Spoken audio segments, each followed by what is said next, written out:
And like his predecessor, Mm-hmm. another New Jersey running back. Another New Jersey running back. Man, tell you something. Man, I don't know if y'all know, man, but I'm proud to say the show started, man. Well, let's go. Let's go. Let's get it. Yo, yo, JT, yo, yo. go ahead and What's get it up, man? in. What's up? What's up, man? It's your boy MVP JT here. Another episode, MVP University, episode number 4. We are live, man. So check this out. I got a very special guest with us today, Jay Stevens from the Locked On Podcast. He covers Ohio State Buckeyes. I got my boy Cunning Westside, Professor Dante. We are live, man. Thank y'all for tuning in. Please like, share, subscribe on YouTube, Facebook, Instagram, Twitter. We on all social media, man. So just check us out, man. And we're gonna give y'all a great show week in and week out. Guarantee you that. So man. So what's up, Jay Stevens, man? Introduce yourself to our people, man, and tell them more about you. What's up, guys? I am Jay Stevens. As JT said, I am the host of Locked On Buckeyes. It's a daily podcast covering the Ohio State Buckeyes for the Locked On Podcast Network. I also host the Jay Stevens podcast coming out once a week. Just my own show to exercise and share my opinions about what's going on in sports, mainly football and basketball, but we'll tackle some things in other sports as well. I'm glad to be with these guys. I've been with Westside previously and JT, done stuff for MTMV, so I'm glad to be back with them. And we always cut up, always have a lot of fun. I'm glad to You already hopefully know. have to do some of that today. Hey, I'm gonna give y'all a real quick story. So the name MVP JT came from Jay Stevens. Jay Stevens is the creator He's of the this creator whole of MVP show. JT. Hey man, Conrad, talk to the people, man. Tell them what's up. Well, hey man, it's been great here in Tallahassee, man. Hey, I'm happy to be with y'all again, man. My team, man. I'm happy to have Jay Stevens back. Fun facts about me and Jay Stevens. Jay Stevens has roasted me about my choice of basketball teams and my choice of football teams. I don't know why. It was his thing, but this is what it is. But nonetheless, I love having them here, and y'all going to have a great show because these 4 characters together are going to make Captain Planet. Wow. Yo, Professor Dante, talk to him, man. What's up, bro? Listen, man, it is August 16th. The days to real football is coming close, and it includes Division 3, my alma mater. Hopefully, we're gonna make another run at the playoffs. I am a Wabash College grad, so Jay from Ohio. We were cannon fodder for Mount Union quite often. But I'm just looking forward to some football, man. Looking forward to the school year starting. I am the principal, I'm backwards, of New Vistas High School. Represent. It's that way. So let's go. Yes, sir. Yes, sir. So as y'all know, on our show, man, we have a couple of segments. We have On the Yard with Professor Dante, where we chop it up about relevant topics in college football, college sports altogether. Then we have another segment called Film Session. But this week on Film Session, we got a very special guest, Jay Stevens, who's gonna really chime in and give us more information about the Big Ten and what we need to look forward to on that side of the spectrum. So let's go ahead and get it started, man. So Professor, talk to him. What's on the yard today? Hey, listen, let's go across the yard. Let's get into the classroom. We got 3 things today. So number 1, I want to pick up where we left off last week, talking about basketball schools that are good at football. Because apparently, Bluegrass State, Lexington, Kentucky, it's a little East Coast, West Coast beef between Mark Stoops, head football coach, and John Calipari. They're at a tournament down there, and Calipari, who's trying to stump for a new basketball facility, basically said, hey, we're a basketball school. Mark Stoops threw a little shade, said, well, don't we play in the SEC? Which is clearly a shot fired concerning the basketball team's loss to St. Peter's. And Mark Stoops did end the football season on a winning note, winning his bowl. So I'm going to leave it to y'all. Oh, one more thing. And I read this before I came on. There is an article on Saturday Down South by a guy by the name of Matt Hayes, who he said, and this is what I want y'all to answer. He said they could replace John Calipari tomorrow, but it would take years to replace Mark Stoops. So what do y'all think? You already know. You Okay, already know. so Get back to you.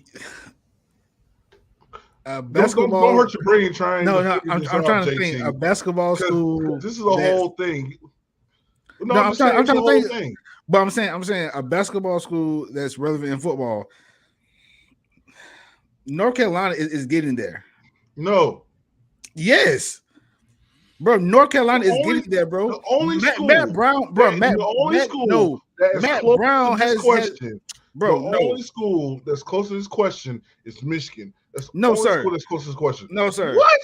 Michigan's a football school, though. Michigan's a football school. Michigan's more football than basketball.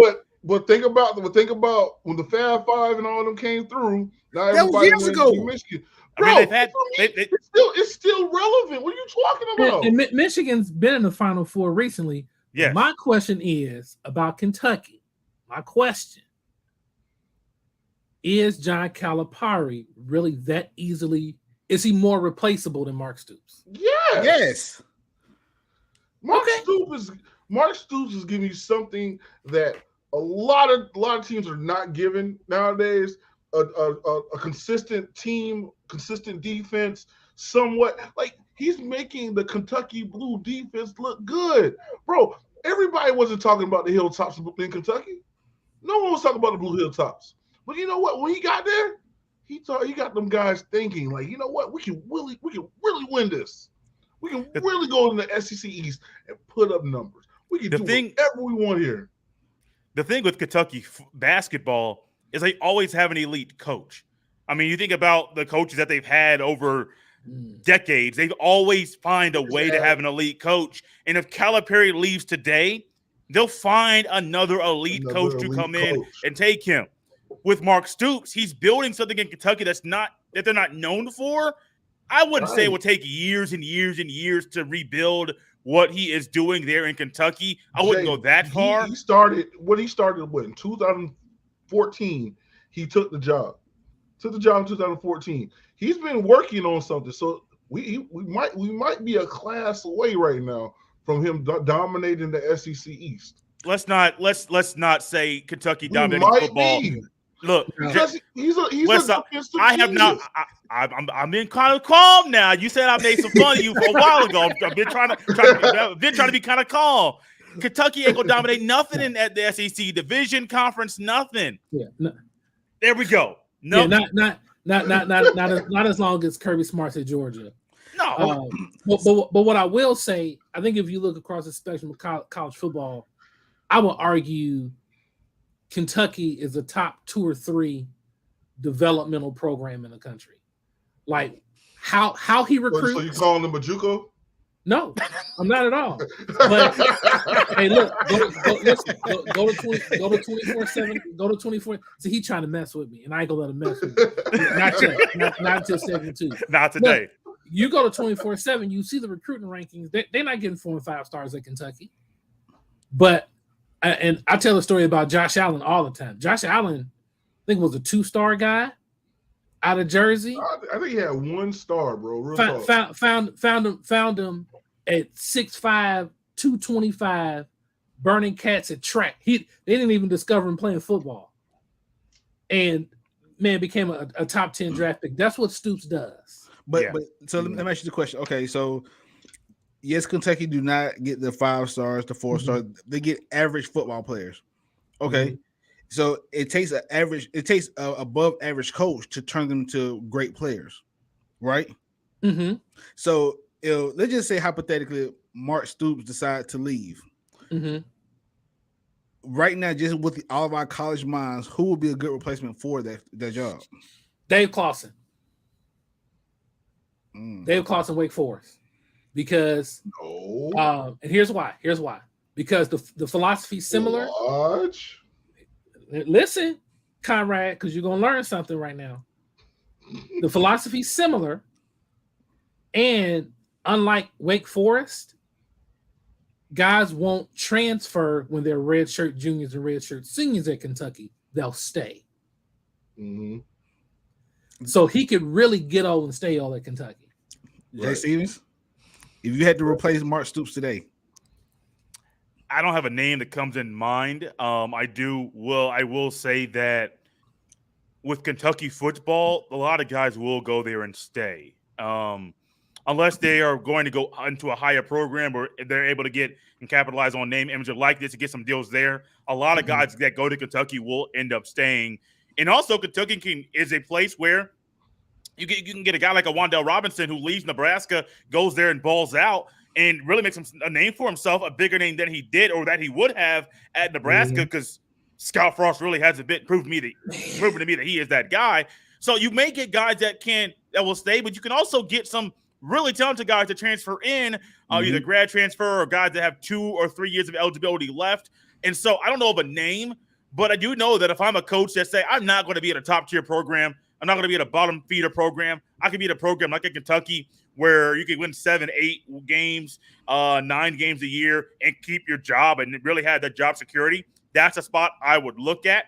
I've always viewed Wake Forest and Kentucky kind of on the similar playing field. But if you have Kentucky, SEC, I'd rather play in the Southeastern Conference than the ACC. So if I'm going from Wake to Kentucky, one, it's a bigger platform. You're playing on the ESPN a whole lot. You're playing on ESPN, getting all those eyeballs. You're also playing bigger schools. You're playing your Arkansas or Ole Miss or Mississippi State or Alabama or Florida or Georgia. You're playing these schools that already are going to bring more eyeballs, which is going to make you look a whole lot better if your team is able to grind out and win a game late via a field goal or just grinding it out maybe via a goal line stand. Kentucky's not a bad place to be if you're a coach that's like, I will never be at a top program, but I can slash this and be sustained at the University of Kentucky. We exist in a college football world where a player would transfer from Nebraska for more exposure, and the other place is Kentucky. I don't know if that makes the name that comes to mind for this. No, it don't make you. It's just weird to think about. It's weird. It's weird because if you think about like Josh Gibbs, he left Georgia Tech to go to Alabama. Right. Oh no, but that okay, JT. No, I would too. What I'm talking about. JT, let's talk. I would too. I grew up. I feel like I'm the oldest one in the room. I grew up with the Saturday night Big 8 game of the week. Wow. And it was Nebraska every Saturday after the Notre Dame game. So I grew up with Tommy Frazier and Lawrence Phillips and Terrell Farley when Nebraska was the program in college football. They ran the country. And I don't even know if Kentucky had a football field back then, let alone played. Just some bluegrass in the middle of a field. Listen. Scrimmaging against forces and whatnot. Let me go ahead and give my coach real quick. The coach that I'm thinking of right now is Brad Bielema. Bielema. Brett Bielema from Illinois? No. Bieniemy. The coach that he's the offensive coordinator. Eric Bieniemy from the Chiefs. Eric Bieniemy. I'm sorry. Eric Bieniemy. That's who I got in mind. I think he will be the guy to come in, make it an offensive school or whatever, but like it will change the landscape of that program by great numbers, dude. Like for real. But so you bring up Eric Bieniemy. Okay, so you think he will? Do you think his first head coaching job will be in the college level versus? I think it'll be in college. It has to be, because the thing is, when you have the NFL not showing you no love, bro, you come to the college ranks and you got complete control. And Bieniemy has a mind like none other, and he can develop people because he's developed the pro in doggone Patrick Mahomes. That's him. That's no one else. That's him doing that. So let me ask you a question. Go ahead. Why didn't Colorado call him after Mel Tucker left? Bro, so let me tell you something. That's his alma mater. So hold on before you go there, because I don't think Colorado actually had they didn't think they had the money for him. And I'm pretty Colorado sure got a little bread. Colorado they got got a money, little bro. bread, but I don't think they don't think they got the money for him. And this is my theory. I think what it was, he was on the table and he had all these NFL teams barking at his door or whatever, quote unquote. And of course, I don't think Colorado's confrontational when it comes down to who they pick as far as coaches or whatever. And they don't want to have no conflicts with the NFL because they could be like, yo, we got him. We can go ahead and bring him in. He'll be the black head coach that we need for this program. Like, I don't see that school doing that. But I do see Kentucky doing that because Kentucky's bold. They're bold with all their choices. They are real bold with all their choices. And I do think that he'll wind up being the first black head coach there. I think that'd be something because it's time. It's time. So Jay Stevens, your face saying you got something you got to say, bro. Talk to me. Go ahead, Jay. Was it a stretch? I'm not gonna roast you like I thought about doing. I'm gonna leave that for another day. Come on, fool I've been really calm and tame with you, Westside. I'm not gonna try to roast you right now, bro. This is the show to do it on, bro. That's why we got it. That's why we got you here. This is the show to let loose on. We're not worried about feelings over here. My thing with Eric Bieniemy going to college football, it does not have to be with Colorado, it's alma mater, or say at Kentucky or schools like that, is does he want to recruit and does he want to deal with the boosters, the collectives, the NIL, and the portal? Because if I am a coach in the National Football League, the OCDC, QB, absolutely not. It is not. If you think about how in the NFL, you have to deal with the combine, you have to deal with some scouting, but you're not like the CEO of the program or the organization. In college football, you are the end-all, be-all. Everything's on you. If the third-string quarterback gets caught up with something, you lost control of the program. If the starting quarterback gets in trouble with the law of drunk driving, you've lost control of the program. Then you got to deal with the NIL stuff. These kids are coming in entitled. Does he want to deal with that? Does he want to deal with the portal where you recruit a kid, your highest recruit in school history, and then he leaves, he goes to the portal because he doesn't start his freshman year at the school? These are all things I think about when I think about an NFL coach going from the NFL to college. So I do personally think that's a big reason why, let's say Colorado called Eric Bieniemy, and he's factoring in, do I want to stay in the NFL? Do I want to go to college? And he's looking at, well, the portal's going to change. NIL's going to change. The collectives are changing. My job role over the next 2 years could have a lot more added to it than it does right now. I like Eric Bieniemy. I think he'll get a head coaching job at some point. If I was him, I would really weigh my options and say it might be better to go to stay in the NFL than to go to college because, buddy, that animal, and I've heard Ryan Day talk about it all the time, the animal of coaching college football right now is a lot different. He's only been at Ohio State, the head coach, for 3 years. It's a lot different now than it was when he became the head coach after winning the 2018-19 Rose Bowl when Urban Meyer retired. Okay. So back to the original question at hand. The football schools with the basketball school with potential football programs, whatever it is. So with us being a Big Ten show today, what school in the Big Ten is considered a basketball school that has football potential? Purdue. So is Purdue a marquee job when it comes down to football? No. Yes. Not marquee. Yes. I think when you come about if you think about marquee jobs in the facilities that they got, Purdue. What? No, bro. I've been to Purdue. I live in Indiana. Their stuff is not all that. It's not there at all. Where you live in Indiana, man? Indianapolis. Okay, I live in Hammond. I'm up north. I'm in the region. Oh, okay, up there in the region. Look at this. We got an Indiana reunion here. Listen. I've been to Purdue games. I visit their facilities. They're not. But define marquee.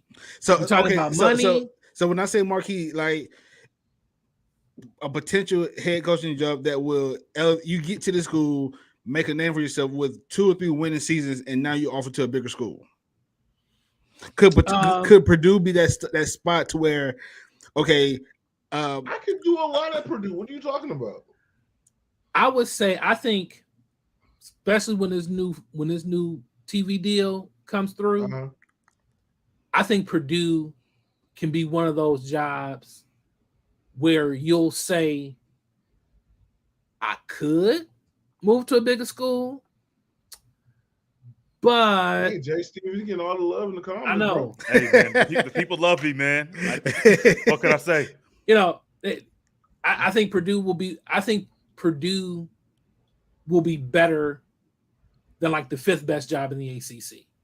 Sure. Because you're gonna make more money, and Purdue is gonna be able to use that TV money to put in the facilities, and they do need to upgrade the facilities. They do. But So, I mean, I can do some. The reason why I said that, and I don't want anybody to think that I'm crazy when I'm saying this, because I do say crazy things. You But, do. Like You do. shut up. Confirmed. Shut up. I do say crazy things, but the reason why I said that because it's the potential what you have. 'Cause like the thing is, Purdue has proven something that a lot of other schools have not. They've proven that they could beat Ohio State maybe 2 years in a row. You know what I mean? Or they can prove that like they're any given team. Like they'll go anywhere and play hard football. You know what I'm saying? They can produce guys go to the league. My thing is, if I had that program, I could have that program all put together. We could be an actual contender in a national championship contending, or not even a national. Let's not even go. Let's not even stretch the national. Yeah, please Let's don't. just say a far, Big bro. Ten. Let's say Big Ten contender. I at least could get them to a Big Ten contending status. You know what I mean? Because Of because course, they're in the how they West. recruit, because they recruit Florida very well. That's one. Indiana recruits Florida very well. Compared I to don't know who? what it is about Indiana, huh? Compared to who? So compared to like Ohio State, I think they recruit Florida very well. Nah, they Ohio, not better than Ohio State will get Florida kids, but I'm talking about Indiana just knows how to get the kids. From Did you Florida. get hit over your head before we started this show? You just said Indiana recruits Florida better than Ohio State. That is what he said. That's incorrect. That's what Now, he said. granted, I will believe give Tom Allen some credit because Tom Allen does a phenomenal job in South Florida. He has ties He down there. does. But if you He does. you will sit up here and tell me Indiana University recruits No, Florida better Not than Ryan. Indiana. I'm talking about just the state of Indiana. You got 3 schools, bro. You got I know. IU, you got Purdue, you got Notre Dame. They Ohio- grab Florida very well, and I don't know what it is about the state of Indiana. You literally They grabbing will 3 go out. schools versus 1. Like that argument. Yeah, I know it's a crazy Joyce, argument, you but it's did. a I real. don't But you know. gotta look at it though, man, for real. Did they put something in your water? They might did. Man. So, and actually, I was eating fried rice, so I would argue Purdue. So my mind's elsewhere. So okay. So to wrap this segment up, first of all, Kentucky is currently the best basketball school that's good at football. That's number North one. Carolina. North Carolina. No, I would go Kentucky still. Just go ahead and Google records last 5 years. When's the last time North Carolina finished second in their division or won more than 7 games? Look how many consecutive bowl games UK has went to. You just like Carolina Blue. They're not better than Kentucky. And if you put them right now, both on the neutral field, I'll take Kentucky all day and twice on Sunday. And Conrad, Purdue actually recruits Texas better than they recruit Florida, but that's from the Joe Tiller pipeline. We got some more stuff for On the Yard, but we're gonna hold that till next week, and I'll save my Purdue thoughts till we get to this Big Ten preview. Yes, sir. We appreciate that, Professor. You know what I'm saying? Hey, y'all, if y'all at the On the Yard topic, man, we ask y'all to chime in on YouTube, on the comments below, chime in on Twitter. And, man, hey, we will continue this conversation all day. Trust me and believe me. Like, we can get real spicy with this thing here. But, you know, the next thing coming up is the film session. You know, the film session is where we're going to preview the Big Ten. You know, we have a special guest, Jay Stevens, here with us today. So, you know, we're going to chop it up to him. So, Jay Stevens, in our film session, we want want you to kind of sort of break down what you know about the Big Ten and what we have to look forward to coming up to the season. So right now, what are some of the hot takes in the Big Ten that we need to look forward to, and what are some of the sleepers that we expect to what we could expect to see in the Big Ten this year? Start with the Big Ten East. I'll make this kind of quick for everybody. It's Ohio State. They are the team. They have the coach Ryan Day. They have the quarterback C.J. Stroud. Have the running back Travion Henderson. They have the receiver in Jackson Smith and Jigba. Those guys that I just mentioned, the coach and then the players, that offense should be elite. Now, I don't think it's going to be elite just yet. I think there are some question marks as I've been looking at the team a little bit closer lately that they will need to be fine. That they will need to fine tune going into the season. I think the defense will be better, and I think that's one reason why I have them higher as the Big Ten East leader. I think that they'll win the Big Ten East this year. The offense can do whatever it did last year. If it had the same numbers, if the defense does not get better, that they will not win the Big Ten East. I think it's that simple. You have Michigan. What will the quarterback situation be, and how will they replace Aiden Hutchinson and then David Ajabo? So those are two things there that on the defense, also the quarterback. Kate McNamara, J.J. McCarthy. I think McNamara's earned the job. I think Harbaugh's trying to keep McCarthy along. So he's trying to figure out, like, can I still use a two-quarterback system, beat the Buckeyes, then make the playoff? I think no, but it happened last year. So we'll have to see what happens there. Penn State's a tricky one, an interesting one, because they're supposed to be better than Michigan.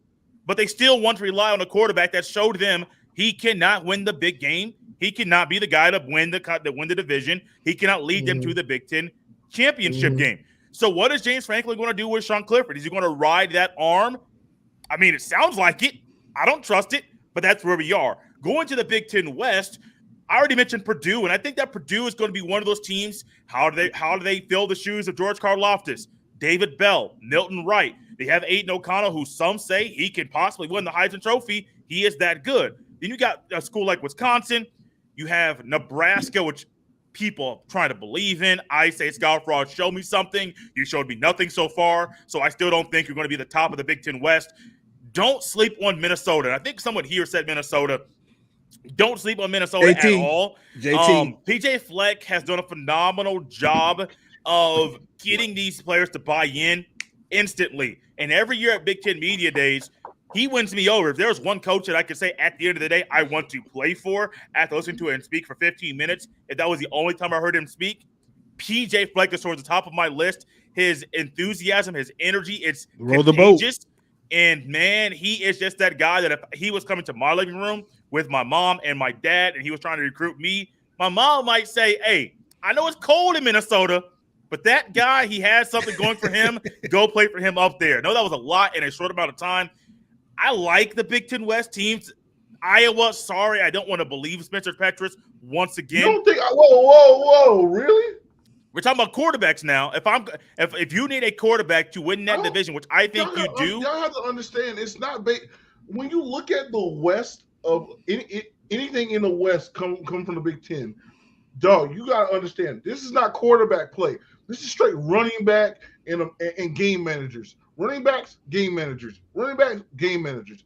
That is the Wild West right there in the Big Ten country. We don't talk about the quarterbacks. I'm trying to get y'all to understand that. They don't talk about quarterbacks. What you mean, CJ? What you mean? Ohio State quarterback. He's a Heisman front runner. No. That's the East. That's the East. He's saying the West. Oh, the West. I see what he's saying.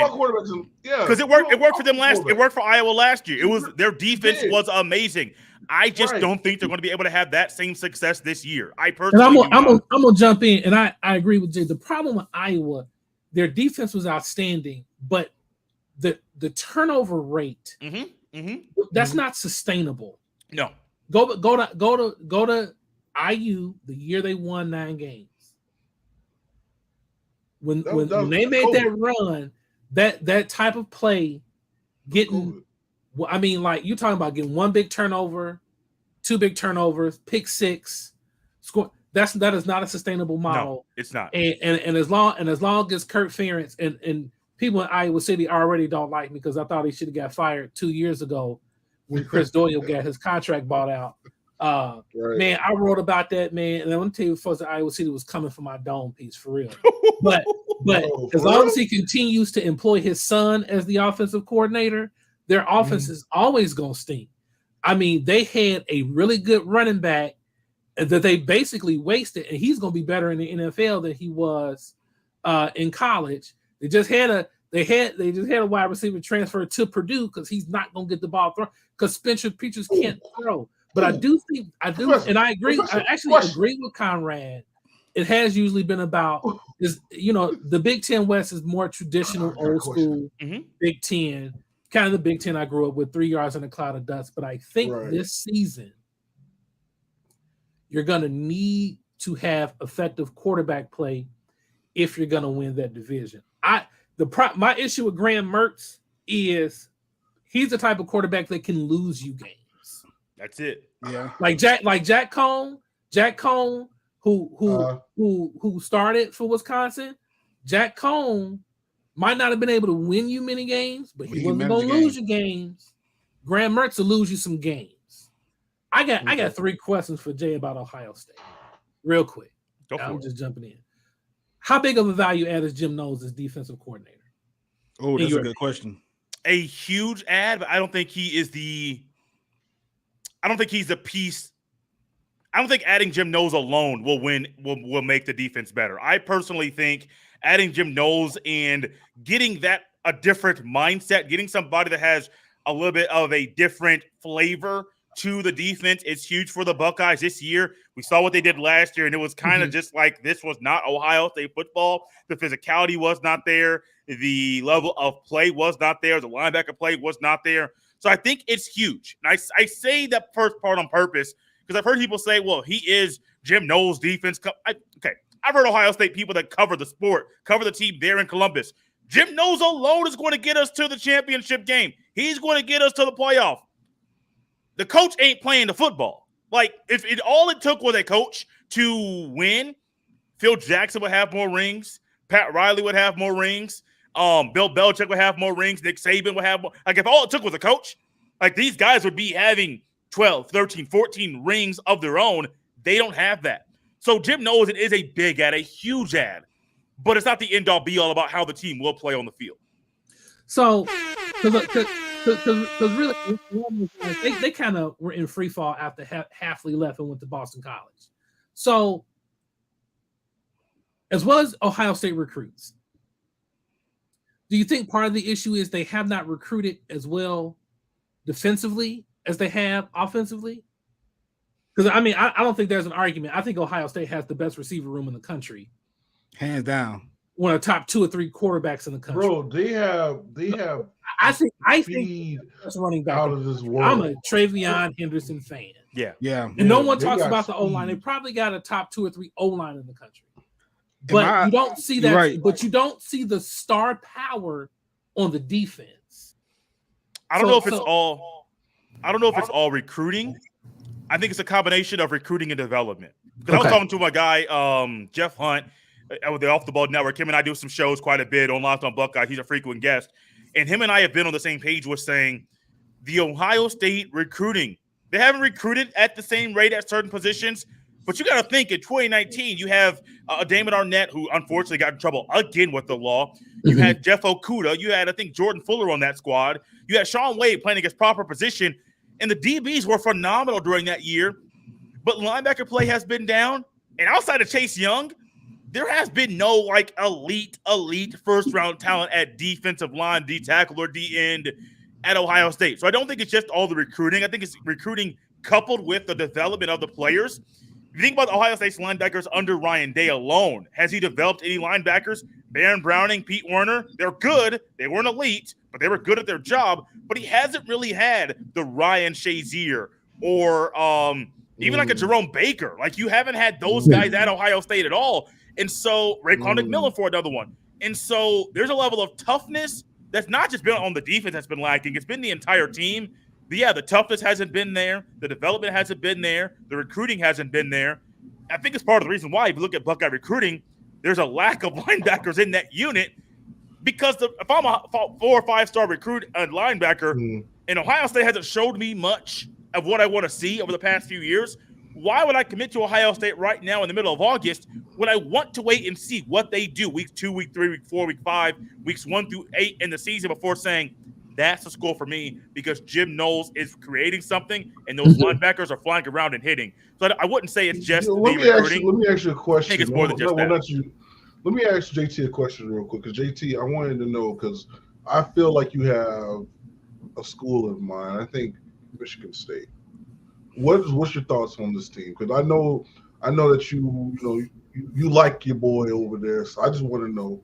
What's your thoughts on it? So just to keep it a buck with you, Michigan State is always that sleeper team to me. Like you never know which Michigan State you're gonna get. You may get the 11-2 Michigan State last year. I do think that with what Michigan State got coming back, I think they can be a thorn in the side of Ohio State, a thorn in the side for Michigan. I don't see them really being competitive as they should be. Yes, they brought back a lot of players, but I think right now, I think Harbaugh is going to mentally have that team better than last year. I think Ohio State is going to dominate. Ohio State is going to be Ohio State. Ryan O'Day is going to really get that team to where they're just top tier. Penn State is going to be Penn State. But I do feel like, Michigan State can potentially be a team that can, I ain't gonna say come out the East, but I do think there'll be a team that will cause some problems, and they may finish the season as a top 10. You know what I'm saying? Like I just feel like Ohio State right now is the team to beat.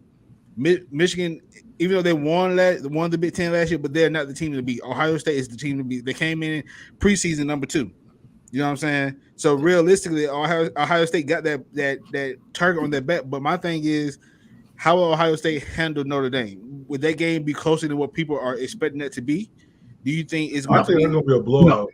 No, yeah. So JT, just because you said that, and we didn't get to this on the yard. First of all, can we all agree that Ohio State has clearly separated themselves from the rest of this conference? Yeah, there's a clear separation. I would argue Michigan is probably still the second best team in the Big Ten, but there's a large line between the two of them. Just FYI. I mean, the rest of the conference, to be honest, which is a glorified MAC conference. Because here's the thing. What you just say? Hey, out here just taking shots at the rest of the Big Ten.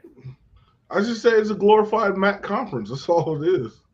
The rest of the conference is a glorified MAC conference. Conrad, man, you be saying crazy stuff, but the logic behind that actually in some ways makes sense, especially in the West. And that's more about recruiting than anything else. But Michigan State, two problems. Number one, first of all, Ohio State, there's not an offense in the Big Ten that could take advantage of Ohio State's defense. Because they're going to have bumps because they're changing schemes. I think Michigan will. I don't know, man. I don't know. I think Michigan may have a chance. I don't know. So no matter who starts at quarterback, who are they throwing to? Kate gonna find somebody. They mauled people last season. They don't have to sign. My concern about Michigan this year, they're retooling their D line, they're retooling their O line. They don't have Hassan Haskins. He's gone. They do not have a perimeter deep threat. They don't have a dynamic perimeter player. You're going to see Michigan regress. They may still finish second in the East, but that's only because I don't think Penn State can block anybody. And if there's one serious criticism of James Franklin, other than not being able to recruit anything more than try-hard quarterbacks, is that offensive line is stunk for like 3 seasons. Yeah. And it's going to stink again this season. Yeah. Penn State statistically might have the best defense in the Big Ten, but they may waste it if they can't block them because they haven't been able to run them. The offensive line wasn't good when Saquon Barkley was there. It was just that Saquon was so special. He covered up a mediocre O-line. Freaking thighs is what it was. He was running everybody. I like Michigan State, but there are 127 teams that play football, and Michigan State finished 127 in pass defense. And I don't know how much better that's going to get this season because they can't get to the quarterback and they can't cover nobody. Yeah, this is true. And the thing is, I think here's the thing. I think when you do what they did last season, there's a lot of luck elements that went into that season because Ohio State beat them 56-7 last year, and Ohio State gonna throw a whole bunch of 50 burgers on a whole lot of teams. A whole lot of teams. But I think man. if Michigan State fans shouldn't be disappointed if you see them finish 7-5, because really Michigan State arrived a year or two early. Yeah, because he hasn't had a chance to recruit. He hasn't had a chance. He lucked up on Kenneth Walker, who was a rotational back at Wake Forest, who was really fast and just thrived in his own blocking scheme, and that's how he got to where he got. Professor, I got a question for you. Yeah. With that being said, how similar is Michigan and Nebraska? Because here's my big question. Because Nebraska went into the transfer portal and got all those kids from the West Coast and got some of the kids from over here in the Big Ten, not Big Ten, but in the Big 12. Mm-hmm. He got all those kids in the transport portal. Because of how Michigan State played last year with all their transfers, do you think Nebraska is going to look like what Michigan State looked like this year? No, I don't trust Scott Frost. Okay.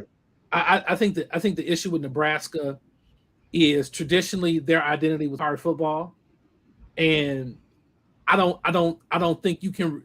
Nebraska is in one of the worst recruiting footprints in America, and there was a time where they could go get the fast black dudes because when nobody else recruiting them, but Miami. But now everybody recruiting fast black dudes from like Miami-Dade in Florida and South Central LA. So when that's going way back in the day. But I don't like Nebraska's roster. I mean, Scott Frost kept no one. So when that Wan'Dale Robinson class, that was a top 15 class.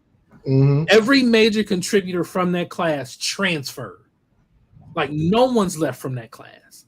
And he hasn't been able to recruit at that level. I like Casey Thompson, but and now they got Mark Whipple from Pitt. So now you're going to try to be like the 7th best spread team in the Big Ten because you can't recruit to that. But now I personally believe that if they decided to play the way Wisconsin plays, and just FYI, Barry Alvarez was the architect of those Wisconsin teams from back in the day. You know where he came from? Nebraska. He was on Tom Osborne's staff. If they go back, like the walk-on program, where they just used to churn out O-linemen, the walk-on program isn't what it used to be. They've got the money, they've got the facilities, but I really think they need to really lean in on developing guys, playing power football, because you can grow O-linemen and you can find running backs. But trying to be spread, trying to find fast guys, they're not going to get the guys that they need. Because like you said, it's the recruiting aspect of it. So, but real quick though, before my man Jay Stevens get off, first I want to say thank you for coming on, bro. Yeah, man. But I got one quick question for you. Yeah. The merger with USC and UCLA coming on. Give me your quick thoughts on that and how you think that will shape out the Big Ten. It's weird. It's really weird thinking you're going to have schools in LA playing schools like Rutgers in Maryland and Penn State and Ohio State. Not a home-and-home series. These are legitimate conference games. To me, that's ultimately weird. I think over the grand scheme of things, over the next 10, 15 years, I think it's great for the Big Ten. I mean, the Big Ten's about to sign a deal where they're going to be making over $1 billion in their TV contract. And you're going to have game, I think the sequence is game at 12 noon on Fox, a game at 3:30 Eastern times on CBS, a primetime game on NBC, and possibly a late night 10:30 or 11 p.m. Eastern kick. Whoever's on the West Coast will be playing that on the FS1. That's huge for exposure. That's huge for mom and dad, for grandma and grandpa, that you're not having them try to find the ESPN. They're having to try and find ABC, CBS, CBS, Fox, and NBC. These networks they've been watching their entire lives. They know where that is on their dial, on the clicker. I think it's huge. I also think it's going to level up the level of competition in the Big Ten. And also, if I am a school like an Oregon or Washington or Miami or Florida State, would you prefer to stay in your current conference? Or would you prefer to go to the Big Ten where it's a really competitive football and basketball and make a lot of money? or stay where you currently are. So I think it's great for the conference. I think it's great for everybody overall. And honestly, man, football's weird to me now. Like, I grew up, something like Professor and I kind of realized, like, football used to be geographic. It used to be that was huge. But then all of a sudden, once they started to implement a wannabe national championship game of the 90s, and then the BCS and the playoff, that's when expansion, moving around, really exploded. And I don't think it's going to change anytime soon until they find a way to get a concrete way to find a champion and stick with it for 10, 15, 20 years. Because as they keep talking about expansion, as they don't have one body or voice running the sport, we're going to see a lot of changes in the sport as far as who's in each conference, because that's not it. I could easily see a Cal, a Stanford joining the Big Ten as well. A lot of those schools out west need the money to sustain their athletic departments and to not cancel teams, sporting teams there. Well, join the conference making the most money. You'll be able to save some of those teams there. But guys, I gotta go. JT, appreciate it. Connie, yes, sir. Professor, I appreciate you, this bro. is always fun. Jay, pleasure. Come back, bro. Come back, bro. Yeah, I know how to find me. DMs are always open. Just let me know. I'll try to fit you in the Man. schedule, but I'll work it out for y'all. Yes, sir. I appreciate you, bro, for coming through, man. Yes, sir. Y'all have a good one. Man, thank you for enrolling in today's courses, man. Welcome to MVP University, brother. MVP. See y'all. Yes, sir. Hey, man. Hey, that was dope, bro. You know what I'm saying? Thank you, it was JC, dope. for coming through, man. So, we're at the end of our show here today, guys. Thank you guys for tuning in. Like I said, follow us on all social media, YouTube, Facebook, Instagram, Twitter. Chime in with us, you know what I'm saying? So right now, we're going to do the pick 'em. Bring Jay Stevens back. He'll come back, I promise. So Westside, who do you got winning the Big Ten, bro? Ohio State. Okay. Professor? I got Ohio State beating Purdue in the championship game. So I'm gonna go with you guys. I'm gonna say I was Ohio gonna say, State. don't be contrarian, man. Nah, Ohio I State. ain't gonna be the but I'm gonna say Ohio State and Wisconsin. No, Ohio State and Minnesota in the Big Ten championship game. I think Minnesota will win the West. I really like what Minnesota got coming back this year. You know what I'm saying? So I'm gonna go with Minnesota. Ohio State win by 45. I do see. Okay, I think they're gonna beat Purdue by 45. Jay, please, who does Minnesota have coming back that you like so much? Other than my man Muhammad Ibrahim. So other than him, who? They got Glaze coming back at corner. So they have a solid offense coming back. I forgot. I don't have the information in front of me right now, but from when I was reading earlier today, that they are pretty much returning 85% of the offensive starters, if I'm not mistaken. And last year they were a 9-14, and a lot of their losses was like close losses. They was 6-3 in the conference. You know what I'm saying? So they really got opportunity to. They're in the West. They are. You know what I'm saying? So on people in the West is what Iowa. You got Iowa in the West. You got Wisconsin in the West. Wisconsin they're gonna be a consistent team year in year out. But I think Minnesota is that year for them. Scott Frost is really finna just do what he got to do. Right. I think a lot of people own Minnesota because they brought back Kurt Soraka. That was the last time Tanner McKee, excuse me. No, Tanner McKee is at Stanford. Tanner Morgan, my bad. My goodness, my encyclopedia is a little off today. Last time Tanner Morgan was good, Soraka was the old coordinator. But he also had a 3-deep running back room and 2 NFL wide receivers. And they're losing. I want to say either 2/3 or 3/5 of that O-line, which I'm not worried about because Minnesota has really done a great job of developing really good offensive linemen. And as I will always say, the game of football is played from the inside out. If you can't block, you can't get to the quarterback, you're in trouble. But I don't know if I trust the receiver because Tanner Morgan needs good wide receivers. He does. I'm like, who is the Rashad Bateman, Chris Altman-Bell for Minnesota this year? So, I actually, what you said, that's why I like Purdue. Man, listen, I know they lost David Bell, but they got Brock Thompson coming back. They're not going to be able to run the football. I don't think they're gonna try to run the football. They're gonna throw to their running backs. It's gonna be a spread offense this year. Yes, and I know a lot of people are concerned about not having George Karlaftis, but they got Jack Sullivan and Kedron Jenkins. What Purdue needs, because their first 22, I think, is one of the best in the West. They got to stay healthy. If they get hurt, like Kedron Jones, Sullivan, those guys get hurt on defense, they're going to be in trouble because they're not very deep. But if they play to their ceiling and they stay healthy, I really like Purdue. And one last thing about Wisconsin that I've never really heard people talk about, even people who cover the Big Ten. They didn't tackle well. That defense was not a Wisconsin defense last season. No, they missed a lot of tackles. They couldn't get to the quarterback. Linebacker play was average. I'm like Jim Leonard, what's going on in Madison? And you know, Graham Mertz good for 3 picks a game. So unless you're gonna run 55 times again, I don't see a path for Wisconsin. Hey, like I said, Minnesota, Ohio State. Okay. Gonna take it in. So, man, once again, I thank y'all for tuning in with us, man. You know, it's a unanimous pick. Everybody has picked Ohio State to win it all. Shouts out to everyone who tuned in with us.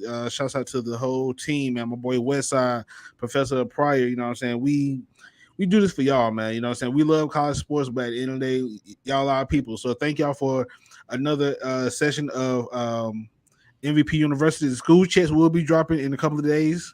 So check your My Refund or Bank Mobile account. You know, MVP University gonna send out school checks in a couple of days, man. So thank y'all so much for tuning in. What's up, Westside?